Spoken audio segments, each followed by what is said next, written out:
천재는 1%의 영광과 99%의 땀이다. 최초의 전구를 발명하면서 인류에게 빛이라는 선물을 내린 최고의 발명가 토머스 에디슨. 그는 자신의 죽음이 임박한 상황에서도 마지막 발명품 연구에 체력을 쏟아부었다. 1919년 세계 발명인 협회에서 유럽의 한 대학 교수는 기대에 부푼 마음으로 다음 발명은 어떤 것이냐고 에디슨에게 물었다. 에디슨은 그 자리에서 영혼의 존재를 감지할 수 있는 기계를 개발 중이라고 당당하게 대답한다. 정말 황당한 대답이었다. 하지만 다른 사람도 아닌 세계 최고의 발명가의 계획은 사람들의 관심을 불어일으키기 충분했었다. 급기야 1920년 에디슨은 영혼 탐지기에 관한 논문을 발표한다. 일명 유령 탐지기.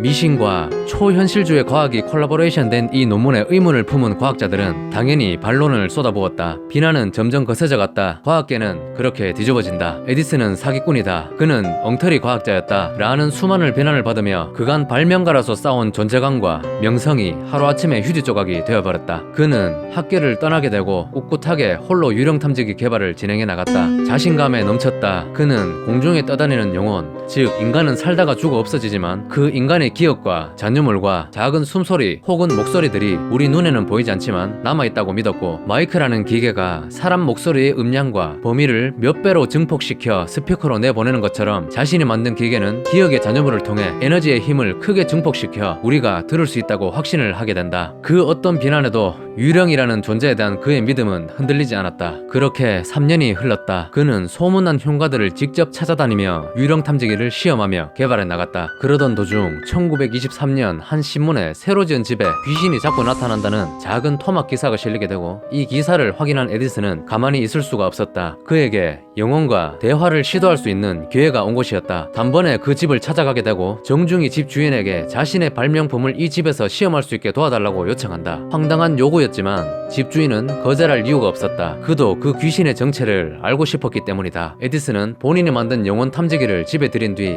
기계를 작동시킨다. 허공을 향해 질문하기 시작했다. 지금 이곳에 우리 둘 말고 또 누가 있습니까? 침묵이 흐른다.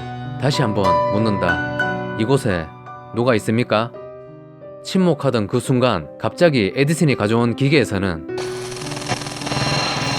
하는 소리가 났고, 에디슨은 이를 기다리고 있었다는 듯 아하! 라고 소리친 뒤 기계의 주파수를 맞추기 시작한다. 잠시 뒤 주파수가 맞춰지자 이 무거운 집을 내 관 위에서 치워!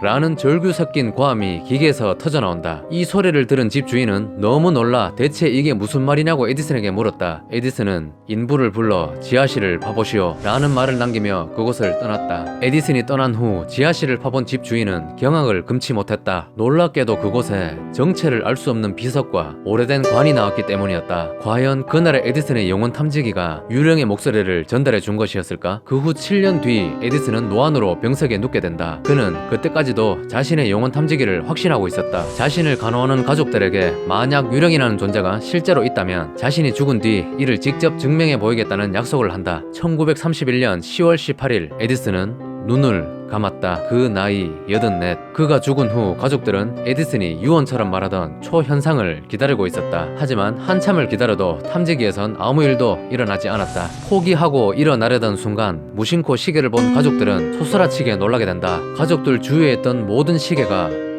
같은 시간에 멈춰 있었던 것이다. 가족들이 차고 있던 손목 시계와 주머니 시계뿐만 아니라 건물 벽에 걸려있는 괴정 시계까지 모두 1분 1초도 틀리지 않고 같은 시간에 멈춰 있었다. 이 일 후 가족들은 에디슨이 만든 탐지기와 설계도를 언론에 공개하려 했지만 장례식 직후 자신들을 시청의 공무원이라 소개한 사람들이 찾아와 금고에 보관된 모든 설계도와 기계들을 회수해갔고, 증거물이 없는 상태에서는 아무도 믿어줄 사람이 없을 거라 생각한 가족들은 언론에 알리는 것을 포기하고 만다. 지금도 에디슨의 모든 발명품들은 박물관에 진열돼 있다. 하지만 그의 마지막 역작인 영혼 탐지기는 그 어디에서도 찾을 수 없다. 토머스 에디슨, 그가 세계 최초의 유령 탐지기를 발명해 성공한 건 사실일까? 그렇다면 그 기계는 지금 어디에 있을까? 그가 사망한 후 설계도와 기계를 가져간 시청의 공무원들은 정말 시청의 공무원들이었을까? 이 시대 최고의 발명가 에디슨은 대체 왜 마지막 발명품으로 유령 탐지기를 선택하게 된 것일까? 혹시 본인의 죽음을 예측한 에디슨이 사후에도 영원히 세상과 교류하고 싶은 마음이 간절했던 건 아닐까?